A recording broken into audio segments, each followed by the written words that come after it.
हमारे भारत देश का इतिहास वीरता, बलिदान और स्वाभिमान की कहानियों से भरा पड़ा है। लेकिन जब भी गुरिल्ला युद्ध, रणनीतिक और अदम्य साहस की बात आती है तो एक नाम सबसे पहले आता है, वो है मराठा साम्राज्य। इतिहास के कुछ नाम बड़े अक्षरों में लिखे और कुछ नाम खून से।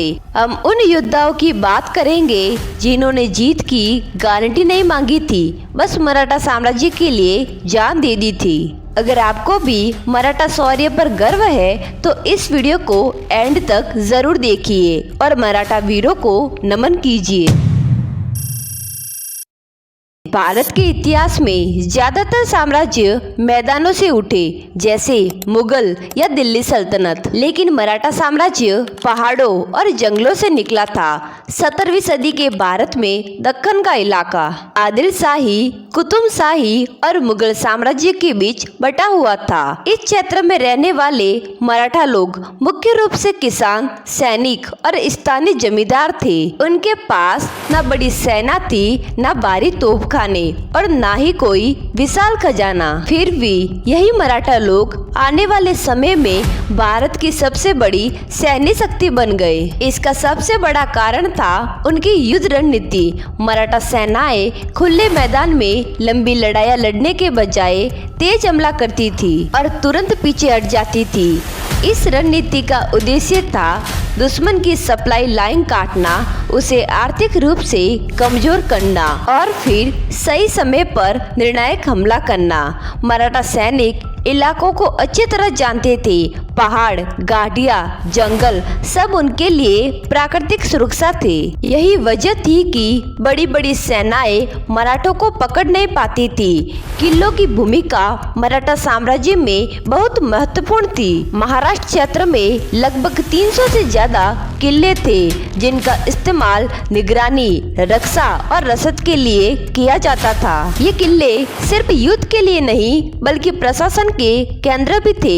मराठा योद्धाओं के लिए युद्ध सिर्फ जीत का साधन नहीं था, बल्कि अपने क्षेत्र, अपने लोगों और अपने स्वराज्य की रक्षा का तरीका था। इसी सोच ने मराठा योद्धाओं को साधारण सैनिकों से अलग बना दिया। अब जब हमने समझ लिया कि मराठा साम्राज्य इतना प्रभावशाली क्यों था, तो अब हम आगे जानेंगे उन वीरों के बारे में जिन्होंने इस मराठा साम्राज्य की नींव रखी थी। सबसे पहले जानेंगे हम छत्रपति शिवाजी महाराज के बारे में, जिन्होंने मराठा साम्राज्य की नींव रखी थी। छत्रपति शिवाजी महाराज का जन्म 19 फरवरी 1630 को महाराष्ट्र के शिवनेरी किले में हुआ था। उस दिन दक्कन क्षेत्र आदिल शाही और मुगल साम्राज्य के नियंत्रण में था। छत्रपति शिवाजी महाराज के पिता का नाम शाहजी भोसले था, जो आदिल शाही के एक उच्च अधिकारी थे। उनकी माता का नाम राजमाता जीजाबाई था, जिन्होंने बचपन से ही छत्रपति शिवाजी महाराज को धर्म, नीति और स्वराज्य का महत्व सिखाया था। प्रारंभिक संघर्ष कम उम्र में ही छत्रपति शिवाजी महाराज ने स्थानीय किलों पर नियंत्रण स्थापित करना शुरू कर दिया।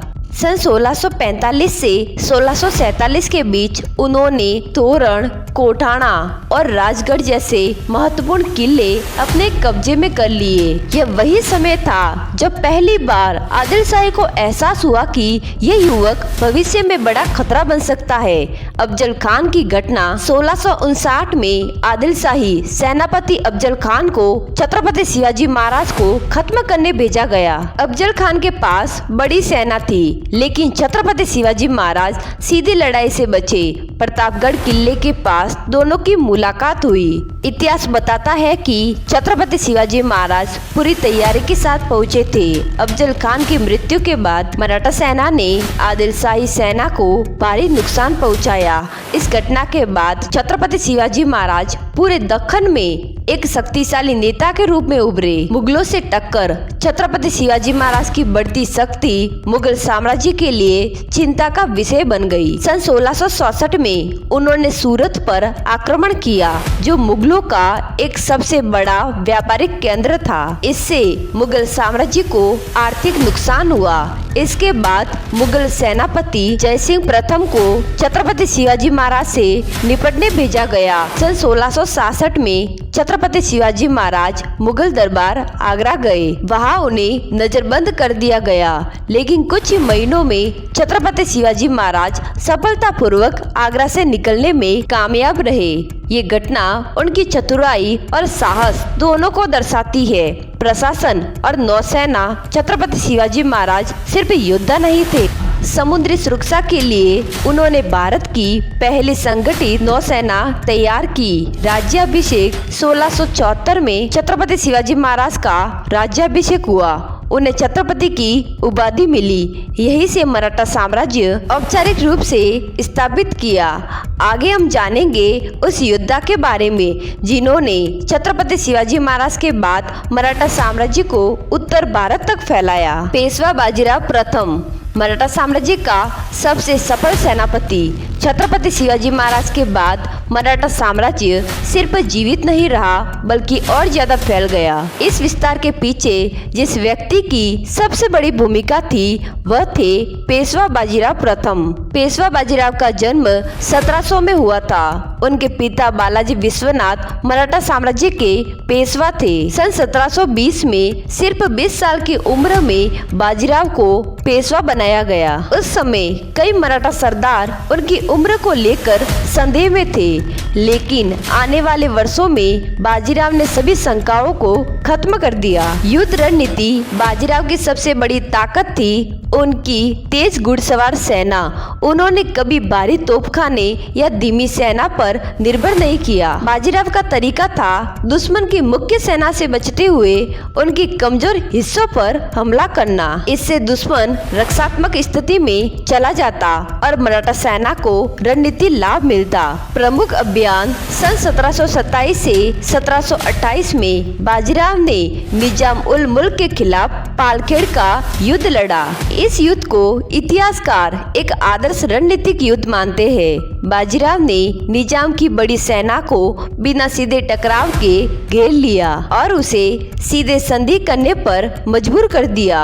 दिल्ली तक मराठा प्रभाव सन 1737 में बाजीराव की सेना दिल्ली के करीब पहुंच गई। मुगल साम्राज्य के लिए एक बड़ा झटका था। इसके बाद मराठों को मालवा और बुंदेलखंड जैसे क्षेत्रों में स्थायी अधिकार मिला। अजय सेनापति इतिहास के अनुसार बाजीराव ने करीब 40 से अधिक युद्ध लड़े और एक भी युद्ध नहीं हारे। उनकी मृत्यु सन 1740 में हुई थी, लेकिन तब तक मराठा साम्राज्य भारत की सबसे बड़ी सैन्य शक्ति बन चुका था। वीर तानाजी मुलसरे। तानाजी मुलसरे छत्रपति शिवाजी महाराज के सबसे भरोसेमंद सेनापति में से एक थे। वे मराठा सेना के अनुभवी और साहसी योद्धा थे और कई अभियानों में छत्रपति शिवाजी महाराज के साथ रहे थे। कोटाना किले का महत्व सन 1670 में कोटाना किला मुगलों के कब्जे में था। ये किला पूरे क्षेत्र की सुरक्षा के लिए रणनीतिक रूप से बहुत महत्वपूर्ण था। मुगलों की ओर से इस किले की जिम्मेदारी उदयपान राठौड़ के पास थी, जो एक अनुभवी राजपूत सेनापति थे। छत्रपति शिवाजी महाराज जानते थे कि कोटाना के बिना स्वराज्य सुरक्षित नहीं रह सकता। तानाजी को आदेश दिया। तानाजी उस समय अपने बेटे की शादी की तैयारी में व्यस्त थे, लेकिन जब छत्रपति शिवाजी महाराज का आदेश आया तो उन्होंने व्यक्तिगत कार्य को राज्य कर्तव्य से पीछे रखा। किले पर आक्रमण तानाजी ने रात के समय सीमित संख्या में सैनिकों के साथ किले पर चढ़ाई की योजना बनाई। किले की दीवारें बहुत ऊंची और मजबूत थी।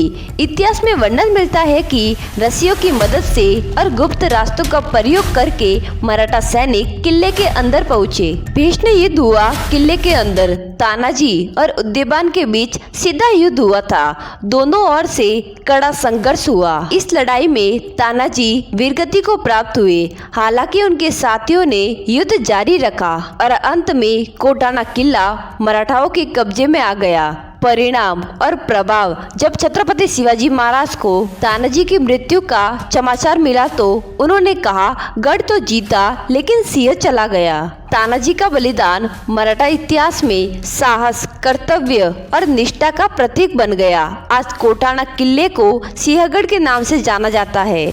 अब हम उनके बारे में जानेंगे जिन्होंने पानीपत के बाद मराठा साम्राज्य को फिर से खड़ा किया। वो थे महानंद जी शिंदे। सन 1761 में तीसरी पानीपत की लड़ाई मराठा इतिहास का सबसे बड़ा झटका थी। इस युद्ध में मराठा सेना को अफगान शासक अहमद शाह अब्दाली से भारी नुकसान उठाना पड़ा। इस हार के बाद मराठा साम्राज्य लगभग बिखर चुका था। उत्तर भारत में मराठा प्रभाव खत्म हो गया और कई सरदार हतोत्साहित हो गए। महानंद जी शिंदे का उदय इसी कठिन समय में मराठा साम्राज्य को संभालने वाला व्यक्ति था। महानंद जी शिंदे मराठा सेनापति राणोजी शिंदे के भतीजे थे। पानीपत की लड़ाई में वे घायल हो गए थे लेकिन जीवित बचे। युद्ध के बाद उन्होंने उत्तर भारत में मराठा शक्ति को फिर से संगठित करने का निर्णय लिया। महानंद जी शिंदे ने यूरोपीय सैन्य तकनीकी को अपनाया। उन्होंने फ्रांसीसी अधिकारियों की मदद से तोपखाने और पैदल सेना को आधुनिक प्रशिक्षित किया। इससे मराठा सेना फिर से संगठित और अनुशासित बन सकी। दिल्ली पर मराठा प्रभाव। सन 1771 में महानंद जी शिंदे की सेना दिल्ली पहुंची। मुगल बादशाह शाह आलम द्वितीय को फिर से सिंहासन पर बैठाया गया। इसके बाद दिल्ली और आसपास के क्षेत्रों में मराठा नियंत्रण स्थापित हो गया। वास्तविक सत्ता मराठों के हाथ में थी, जबकि मुगल सम्राट नाम मात्र का शासक रह गया। अंग्रेजों से टक्कर महानंद जी शिंदे ने ईस्ट इंडिया कंपनी के बढ़ते प्रभाव को समझ लिया था।